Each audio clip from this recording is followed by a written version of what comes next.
MSME growth circle का हमारी आज की खास चर्चा में स्वागत है।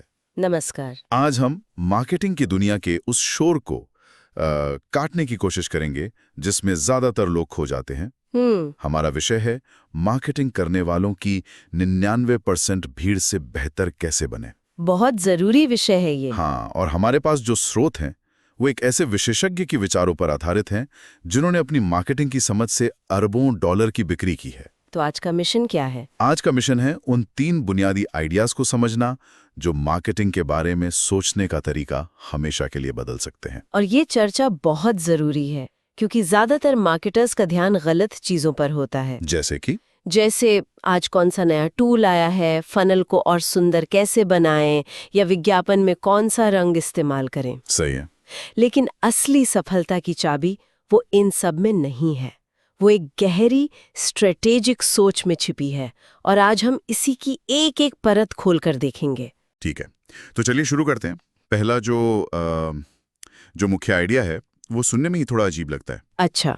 इसमें कहा गया है कि एक मार्केटर को अपना 80% समय सिर्फ और सिर्फ अपने बाजार पर रिसर्च करने में लगाना चाहिए। 80%? हाँ, 80%। ये तो मतलब पागलपन लगता है, खासकर आज की दुनिया में जहां हर कोई तुरंत नतीजे चाहता है। ये प्रैक्टिकल कैसे है? ये सवाल बिल्कुल सही है और यहीं पर ज्यादातर लोग गलती करते हैं।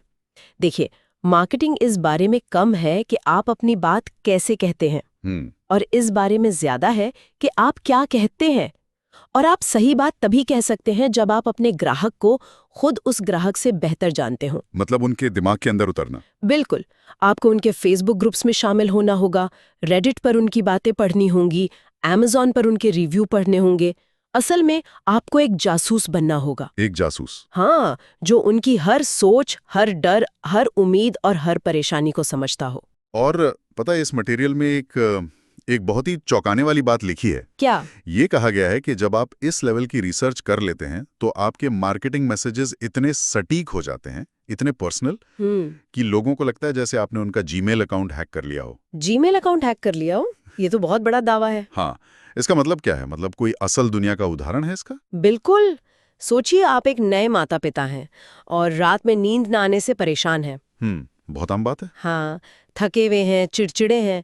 अब अगर आपको सुबह सुबह फोन पर एक विज्ञापन दिखे जो कहे, क्या आप भी रात के 3 बजे जागकर ये सोचते हैं कि बच्चे का डायपर कैसे बदलें और सुबह की 9 बजे वाली मीटिंग की तैयारी कैसे करें? अरे वाह!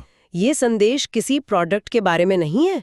ये सीधा आपकी उस निजी परेशानी पर चोट करता है, जिसके बारे में शायद किसी से बात भी नहीं की हो। एग्जैक्टली। यही है वो हैक वाला एहसास। आपको लगता है इन्हें कैसे पता चला? वाह! तो इसका मतलब ये हुआ कि हमें एक मार्केटर से ज्यादा एक जासूस या एक मनोवैज्ञानिक की तरह सोचना होगा। सही पकड़ा। ये मार्केटिंग की पारंपरिक परिभाषा से बिल्कुल अलग है। लेकिन इसका बिजनेस पर क्या असर पड़ता है? क्या इन सब जासूसी से असल में बिक्री बढ़ती है? बिल्कुल। और इसका बिजनेस पर सीधा असर दिखता है। जब आपका संदेश इतना सटीक होता है तो लोग आपके विज्ञापनों पर ज्यादा क्लिक करते हैं। CTR बढ़ जाता है ना, क्लिक थ्रू रेट। हाँ बिल्कुल, CTR आसमान छूने लगता है और नतीजा, हर ग्राहक को पाने का खर्च, जिसे हम CAC कहते हैं, कस्टमर एक्विजिशन कॉस्ट, वो काफी कम हो जाता है। क्योंकि आप हवा में तीर नहीं चला रहे होते, आप सीधा निशाने पर मार रहे होते हैं। आपकी मार्केटिंग का हर रुपया ज्यादा काम करता है। इसी से जुड़ा एक और शक्तिशाली विचार है ड्रीम बायर का, मतलब आपके सपनों का खरीदार। ये मार्केटिंग पर 80-20 का नियम लागू करने जैसा है ना? हाँ, और ये बहुत महत्वपूर्ण है। अपने सभी ग्राहकों को देखिए और खुद से पूछिए, वे कौन से 20% ग्राहक हैं जो मुझे 80% मुनाफा देते हैं, या जो सबसे कम शिकायत करते हैं, या जो दूसरों को मेरे बारे में सबसे ज्यादा बताते हैं। जब आप उन 20% को पहचान लेते हैं तो इन स्रोतों के अनुसार आपको अपनी पूरी मार्केटिंग रणनीति, अपने विज्ञापन, वेबसाइट, अपने विज्ञापन, अपनी वेबसाइट, अपने ईमेल, सब कुछ सिर्फ उसी एक ड्रीम बायर के लिए डिजाइन करना चाहिए। बाकी 80% को भूल जाइए। 1 मिनट, बाकी 80% को भूल जाइए।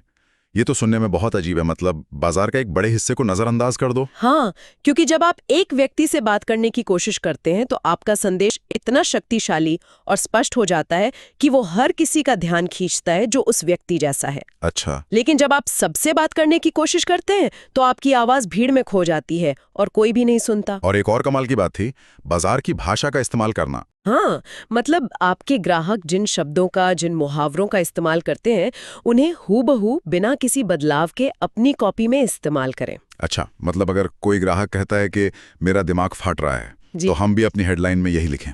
बिल्कुल। ना कि क्या आप तनावग्रस्त महसूस कर रहे हैं। एग्जैक्टली। उसे जस का तस उठाएं, क्योंकि तब ग्राहक को लगता है कि आप उन्हीं में से एक हैं, आप उनकी दुनिया को समझते हैं। इन स्रोतों में इसे कोलिजियम कीवर्ड खोजना कहा गया है। हर बाजार में कुछ ऐसे एक दो शब्द या वाक्यांश होते हैं जो 80% सर्च ट्रैफिक लाते हैं। आपका काम उन्हें ढूंढना और इस्तेमाल करना है। सही कहा। ये सब सुनने में तो बहुत असरदार लगता है, लेकिन मैं फिर उसी सवाल पे आता हूँ। पूछिए। 80% समय सिर्फ रिसर्च पर। एक छोटा बिजनेस मालिक जो खुद ही सबको संभाल रहा है, वो इतना समय कहाँ से लाएगा? उसे तो हर दिन बिक्री की चिंता है। ये एक बहुत ही जायज चिंता है। इसे ऐसे देखिए, ये 80% समय शुरुआत में लगता है। अच्छा। एक बार जब आप अपने ड्रीम बायर और उनकी भाषा को गहराई से समझ जाते हैं, तो आप एक ऐसा दस्तावेज बना लेते हैं जिसे आप बार बार इस्तेमाल करते हैं। फिर आपको सिर्फ उसे अपडेट करते रहना होता है। इसे एक काम की तरह मत देखिए, इसे अपने बिजनेस में सबसे ज्यादा मुनाफा देने वाले निवेश की तरह देखिए। मतलब एक हफ्ते की गहरी रिसर्च अगले 6 महीनों तक काम आ सकती है। बिल्कुल, ये मेहनत आगे चलकर आपका बहुत समय और पैसा बचाएगी। ये तो दिमाग घुमा देने वाली बात है। मतलब असली लड़ाई तो विज्ञापन बनाने से पहले ही रिसर्च टेबल पर जीती जा चुकी है। सही। लेकिन मान लीजिए हमने ये रिसर्च कर ली, हमें पता चल गया कि क्या कहना है। अब सवाल यह है कि ये बात किससे कहें। और यही वो जगह है जहां 99% मार्केटर्स गलती करते हैं।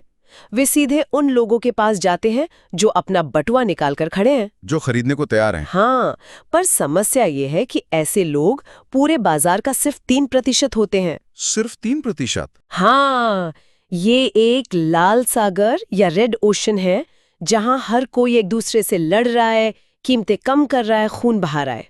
तो फिर बाकी 97% लोग कहाँ हैं? और असली पैसा कहाँ है? असली पैसा उन्हीं 97% लोगों में है जिन्हें हर कोई नजरअंदाज कर रहा है। इन स्रोतों में बाजार को एक पिरामिड की तरह देखने को कहा गया है। एक पिरामिड? हाँ, सबसे ऊपर सिर्फ 3% लोग हैं जो अभी खरीदने को तैयार हैं। ठीक है। उनके ठीक नीचे 17% लोग हैं जो जानकारी इकट्ठा कर रहे हैं, अलग अलग विकल्पों को देख रहे हैं। उनके नीचे 20% लोग हैं जिन्हें अपनी समस्या का एहसास तो है, लेकिन वे अभी तक कोई समाधान नहीं खोज रहे। और सबसे बड़ा हिस्सा? पिरामिड के सबसे बड़े निचले हिस्से में 60% लोग हैं जिन्हें तो ये भी नहीं पता कि उन्हें कोई समस्या है। तो एक औसत मार्केटर सिर्फ उन 3% के लिए लड़ रहा है, लेकिन एक बेहतरीन मार्केटर का काम लोगों को इस पिरामिड में धीरे धीरे ऊपर लाना है।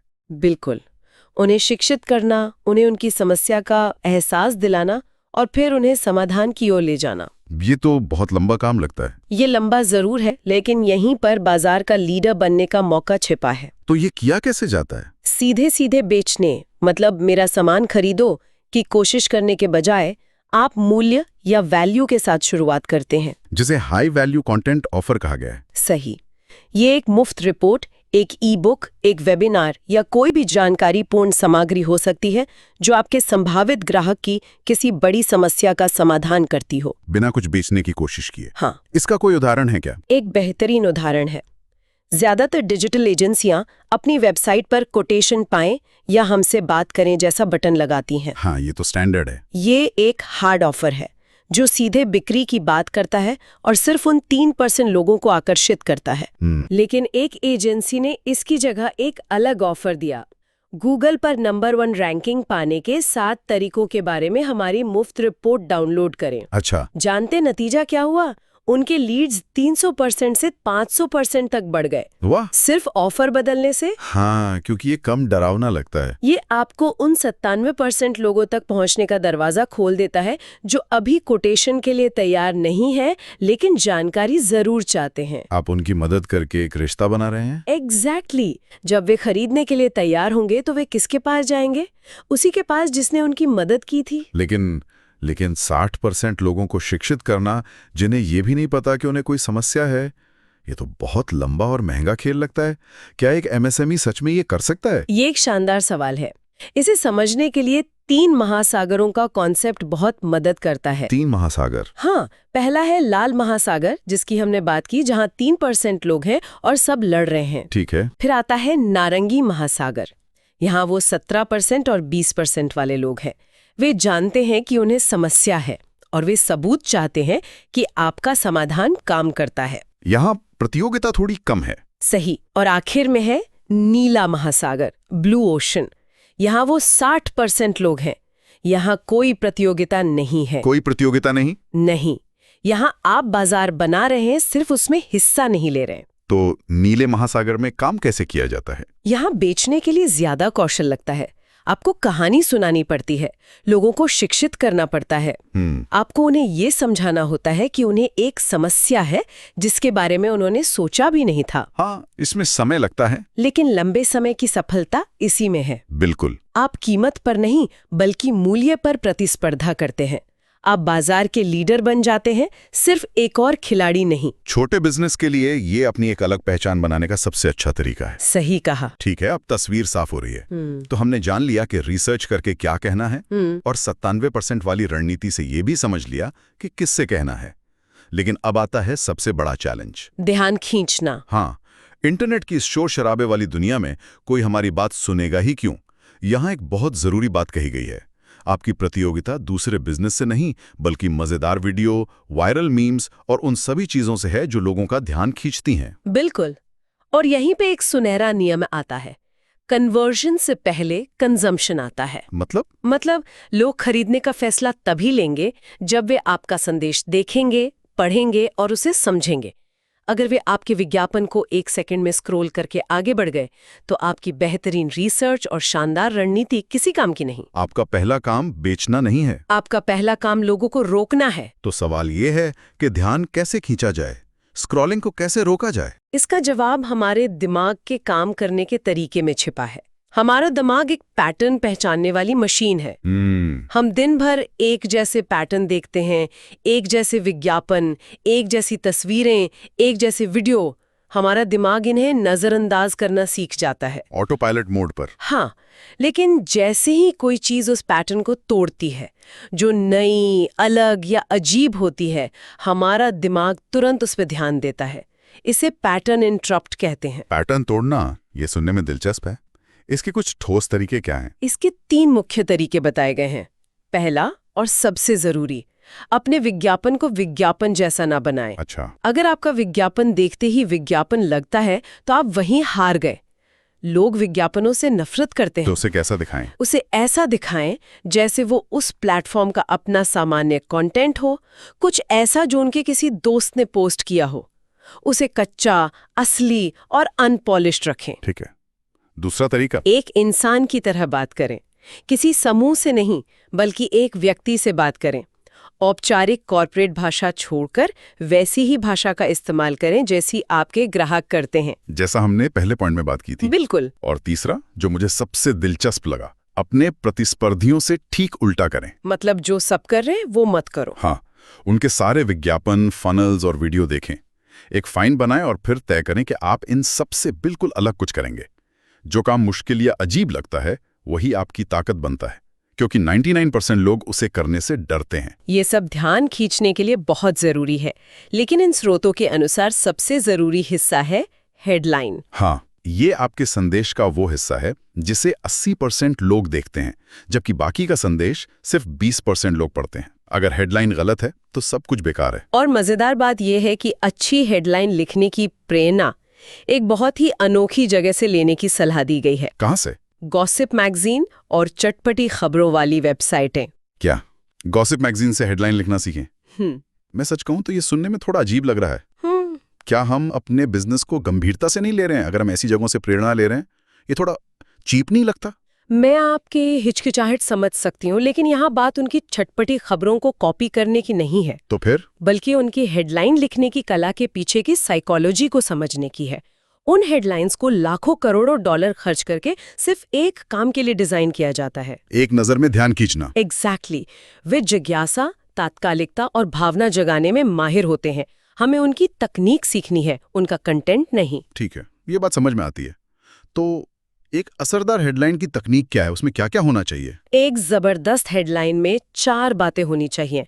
पहली है अर्जेंसी, यानी तात्कालिकता। इसे अभी क्यों पढ़ना जरूरी है? सही। दूसरी है यूनिकनेस, यानी अनोखापन। क्या ये जानकारी नई है या मैं इसे 1000 बार पहले भी देख चुका हूँ? और बाकी दो? तीसरी है स्पेसिफिसिटी, यानी विशिष्टता। क्या ये सीधे मेरे बाजार की किसी खास समस्या का खास समाधान बता रही है? वजन कम करें एक कमजोर हेडलाइन है। और बिना जिम जाए पेट की चर्बी घटाने के 3 आसान तरीके एक स्पेसिफिक और मजबूत हेडलाइन है। बिल्कुल। और चौथी और आखिरी बात है यूजफुलनेस, यानी उपयोगिता। इसे पढ़ने के बाद मेरा जीवन कैसे बेहतर होगा? मुझे क्या फायदा होगा? हाँ, अगर आपकी हेडलाइन इन चारों सवालों का जवाब देती है तो लोग रुकने और ध्यान देने के लिए मजबूर हो जाएंगे। तो संक्षेप में ये हैं वो 3 मुख्य बातें जो आपको 99% मार्केटर्स की भीड़ से अलग कर सकती हैं। पहली, जुनूनी रिसर्च। ये जानने के लिए कि क्या कहना है। दूसरी, 97% पर ध्यान दें। सिर्फ 3% खरीदारों के पीछे भागने के बजाय मूल्य देकर और शिक्षित करके पूरे बाजार को अपनी ओर खींचें। एक शिक्षक बने, विक्रेता नहीं। और तीसरी, ध्यान खींचें। पैटर्न को तोड़कर अपने प्रतिस्पर्धियों से अलग बनकर और ऐसी हेडलाइन बनाकर जिसे नजरअंदाज करना नामुमकिन हो। क्योंकि अगर कोई देखेगा ही नहीं तो कोई खरीदेगा भी नहीं। सही। बिल्कुल। और जब आप इन तीनों चीजों में महारत हासिल कर लेते हैं तब आप उस मुकाम पर पहुंचते हैं जिसका जिक्र इन स्रोतों में आखिर में किया गया है। अच्छा। उसे वो गॉडफादर ऑफर कहते हैं। एक ऐसा ऑफर जिसे मना नहीं किया जा सकता। और ये आज की चर्चा के बाद एक बहुत जरूरी सवाल खड़ा करता है। क्या सवाल? जब आपका संदेश सही हो, आपकी रणनीति पूरे बाजार को टारगेट कर रही हो और आप किसी का भी ध्यान खींचने की कला जानते हो, तब आप एक ऐसा ऑफर बनाने के हकदार हो जाते हैं जो इतना आकर्षक हो कि लोग उसे मना करने में खुद को बेवकूफ समझें। तो सोचने वाली बात यह है, आपके बिजनेस के लिए वो गॉडफादर ऑफर क्या हो सकता है? इस पर विचार करें।